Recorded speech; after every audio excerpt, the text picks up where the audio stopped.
Hello everyone, my name is Kathleen McCoy Bristol, and I'm a teaching artist in Maplewood, New Jersey, and I've also taught in Newark at the North School of Fine and Industrial Art. I taught also for the Essex County Park Commission, for the Newark Museum, Junior Museum. Many years ago, I taught at other places, and I've done workshops.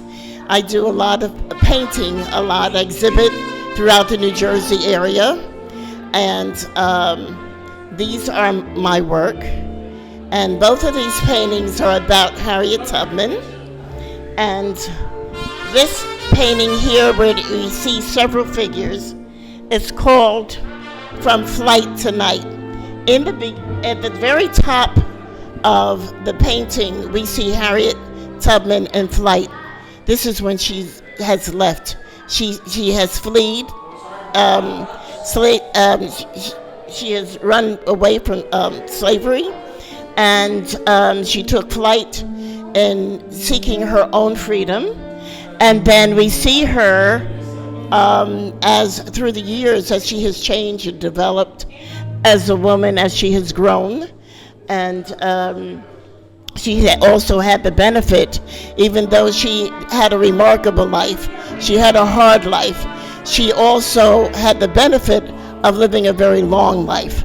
And Harriet was one who, even though she wasn't literate in the sense of reading and writing, she was very literate in reading the environment around her.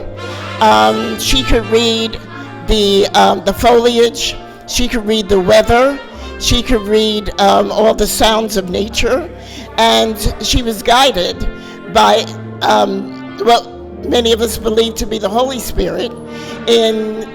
So she was taught which way to go. She knew by her spiritual guidance whether she should go to the right, whether she should go to the left, whether she should halt, whether she should stop. And she was an encourager, because for those people who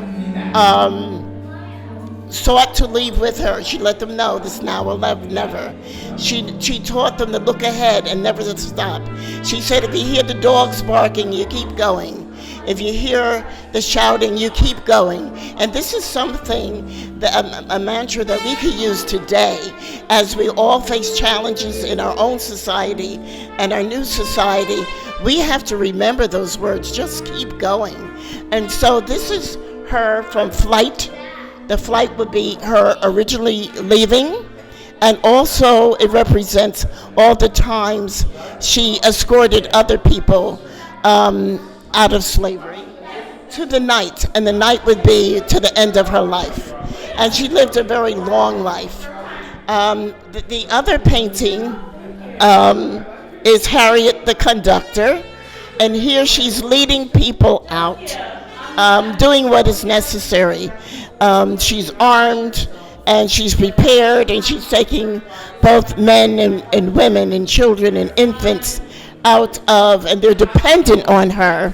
I admire her not only for what she has done for her people, but I also like to, this is two of the three paintings of her that I've done, and I'm planning another, because when Women's History Month comes, I also bring her out or post images of my work of her then also, because she was a phenomenal woman.